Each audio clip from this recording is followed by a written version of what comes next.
지금까지 말씀드린 이 세 가지 질문에 대한 답변은 한옥목수를 준비하시는 분들이 가장 많이 하시는 질문이고요. 그 다음 이제 마지막 네 번째 질문입니다. 이 질문은 한옥목수를 시작하신 분들이 저에게 하소연 하듯이 하는 그런 질문이에요. 이 질문은 정말 너무 안타깝고 슬픕니다. 자, 네 번째 질문. 제가 있는 이 현장만 이렇게 열악한가요? 아니요. 여러분만 있는 곳이 열악한 것이 아닙니다. 모든 곳이 열악해요, 정말. 그 중에서도 제가 이제 경험상 가장 열악한 부분을 말씀을 드리자면 안전에 대한 부분이에요. 왜냐면 이 한옥 일판이 생각외로 상당히 거칠어요. 일단 큰 원목을 다뤄야 되고 그 다루다 보면 정말 연장들도 큰 것들을 많이 사용하는데 저희가 이제 가장 많이 사용하는 것이 뭐 체인톱이 있고 전기대패가 있고 뭐 원형톱이 있고 한데 이런 것들이 다 톱날들이 있는 거잖아요. 그러니까 자칫 방심하는 사이에 그냥 아차 하는 순간 큰 사고로 이어지는 거예요. 그러면 예를 들면 제가 지금까지 있었던 현장 중에 이 열 손가락이 제대로 붙어있지 않은 분들을 제가 심심찮게 볼 수 있었습니다. 꼭 보면 어디 이렇게 손가락 마디가 한 군데 없거나 좀 손가락 모양이 좀 이상해져 있거나 그런 부분들을 제가 많이 봐요. 심지어 저도 이 엄지손가락이 그 대패에 밀려서 모양이 조금 이상하죠? 그렇고 지금 제 세 번째 손가락은 나무에 찧어서 이 엑스레이를 찍으면 이 뼈가 바닥 부스러기처럼 으깨져 있습니다. 그래서 굉장히 안전하지 않고 또 이제 현장에 가서 집을 짜다 보면 추락해서 다치시는 분들도 상당히 많아요. 전 너무 안타까운 일이죠. 왜냐면 이 집을 지으면 비계를 당연히 설치를 해야 되는데 이 비계 설치를 정말 하지도 않고 집을 짓는 현장들도 덜어 있습니다. 그러다 보니까 저는 지금도 그렇지만 그냥 기둥 올리고 나서 그런 뭐 창방, 장여, 도리 이런 거 올릴 때까지는 저는 안 올라갑니다. 올라가라 그래도 저는 안 올라가요.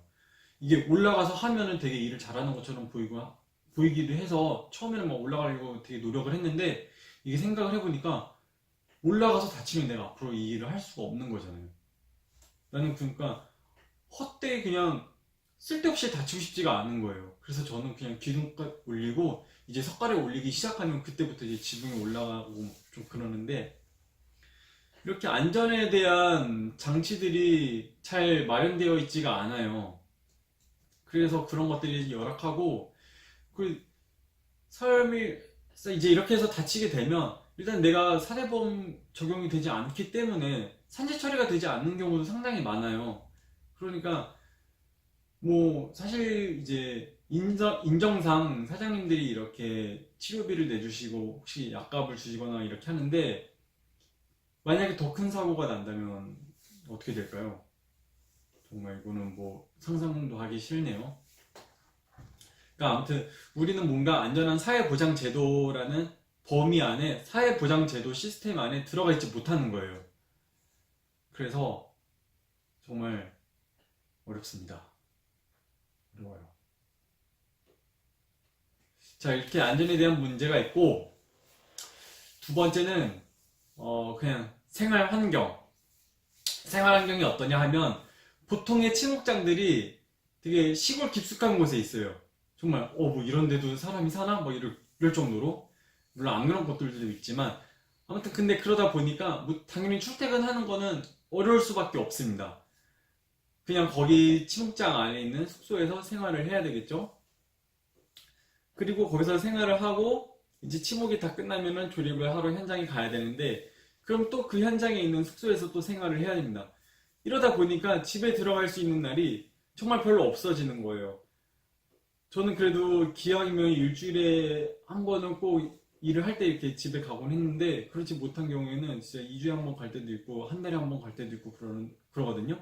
근데 거기서 일하시는 아저씨들 보면은 진짜 1년에 한두 번 들어가시는 분들도 있어요. 그냥 집에 들어가는 게 귀찮아져서 안 들어가시는 것 같은데 자 이러다 보면 뭐 저희 같은 젊은 사람들은 결혼할 수 있겠습니까? 결혼 진짜 하기 힘들어요. 그리고 실제로도 현장에 가면은 혼자 사시는 분들 진짜 많아요. 결혼 안 하신 분들도 많습니다. 그래서 다들 저한테 그러세요. 시간 날 때마다 여자 만나러 다니라고. 정말 그렇게 얘기를 해주세요. 그리고 저는 구원 받았죠. 네, 저는 이제 곧 결혼이 얼마 남지 않았는데 여자친구한테 너무 감사합니다. 아무튼 생활 환경 그렇습니다. 그리고 숙소 생활을 하다 보니까 단체 생활을 하는 거잖아요. 그래서 내 개인적인 시간을 갖기가 굉장히 힘듭니다. 일단 뭐 개인적인 공간을 갖는 것 자체도 굉장히 힘들고 거의 불가능하죠. 그리고 이제 일하시는 분들이 거의 평균적으로 50대 중후반에서 뭐 50대 초? 아니야. 50대 중후반에서 60대 초중반이 이렇게 많아요. 여기에 진짜 거의 밀집되어 있어요. 이 한국 목수들은 연령대가. 그러니까 저 같은 경우는 어딜 가나 막내였어요. 안 그런 것도 있었긴 했는데 그러다 보니까 진짜 처음에는 옆에서 술 시중도 좀 들어야 되고 이거 진짜 좀 힘들죠. 근데 뭐 이런 거야 그냥 할 수 있어요. 그리고 내가 술을 안 마신다 그러면은 굳이 뭐 요새는 막 권하고 그러지는 않으니까. 근데 이 실내 안에서 담배를 피면 거기에서는 진짜 당해낼 수가 없습니다. 저 같은 경우도 담배를 안 피다가 원래 폈었죠. 폈다가 끊고 계속 이제 한국수 할 때도 담배를 저는 피지 않았었는데 실내에서 담배 냄새가 너무 나니까 나는 이 현장에서 꼭 배우고 싶은데 그래서 어떻게든 버텨보려고 그래서 저도 담배를 다시 피기 시작했어요. 왜냐면 내가 담배를 피면 그나마 이 냄새에 조금 적응이 될까 해서 했는데 진짜 안 되더라고요. 그래서 잠도 거의 제대로 못 잤어요. 일을 하는 동안. 아까 일을 하러 눈을 뜨면 항상 그냥 해롱해롱 하는 거예요. 그래갖고 결국 2달 있다가 나왔습니다. 이러다 보니까 개인 생활 갖는 것도 어렵지, 환경 자체도 너무 생활하기 힘들지. 그러니까 이것 때문에 또 한옥목수 그만두시는 분들 많이 봤어요. 제 학교 동기 중에서도 이 생활환경 때문에 그만둔 친구도 있고 한데 안타깝습니다. 이런 거는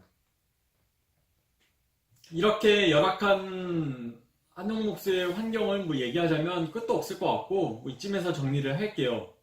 아무튼 지금까지 이 4가지 질문이 제가 가장 많이 들었던 질문입니다. 어떻게 좀 한옥목수를 준비하시는 분들께 많은 도움이 되었으면 좋겠습니다. 뭐 사설을 조금 덧붙이자면 국가에서는 한옥의 활성화에 대해서 뭐 많은 노력을 기울이고 있다고 하고 문화재청에서는 뭐 문화재 수리의 그 기술력의 품질을 높이기 위해서 뭐 많은 노력을 기울이고 있다고 하는데 정작 이를 위한 우리 한옥목수의 현실은 나아지는 게 하나도 없다라는 거죠. 심지어는 이 목수가 줄어들고 있으니까 갈수록 그래서 외국인 노동자가 한옥 일판에도 등장하기 시작했습니다. 뭐 정말 되게 안타깝기 그지없는 일인데 더 안타까운 것은 뭐냐면요. 우리 한옥목수의 여건이 발전이 되려면 우리 자신부터 먼저 발전이 되어야 되는데 자기 개발하는 그런 부분들이 굉장히 좀 부족한 것 같아요.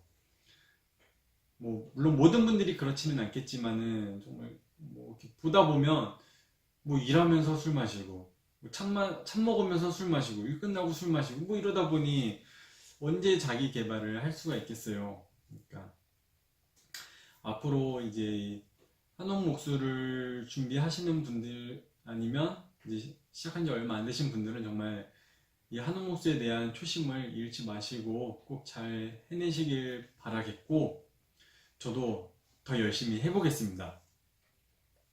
그리고 그 제가 읽은 책 중에 어떤 책이 있냐면 제목이 이제 이 조선톱에도 녹이 슬었네라는 책이 있어요. 그 조선시대의 마지막 목수이고 그리고 국가무형문화재셨던 이제 배희한 선생님이 구술하신 책인데 여기 이 책을 보면 어떤 대사가 제일 많냐면 이런 거 진짜 많아요.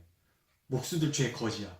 죄 거지지 뭐야. 이런 대사가 진짜 많은데 진짜 그때부터 옛날부터 어려웠었나 봐요. 그래도 제가 근데 이 대사를 보고 뭘 생각했냐면 그래 그러면은 내가 우리 조선 목수 한번 멋쟁이로 만들어 봐야 되겠다. 이런 생각했거든요. 그런 의미에서 우리 마지막으로 화이팅 한번 하고 이 영상 마무리하도록 하겠습니다. 자, 우리 목수 화이팅!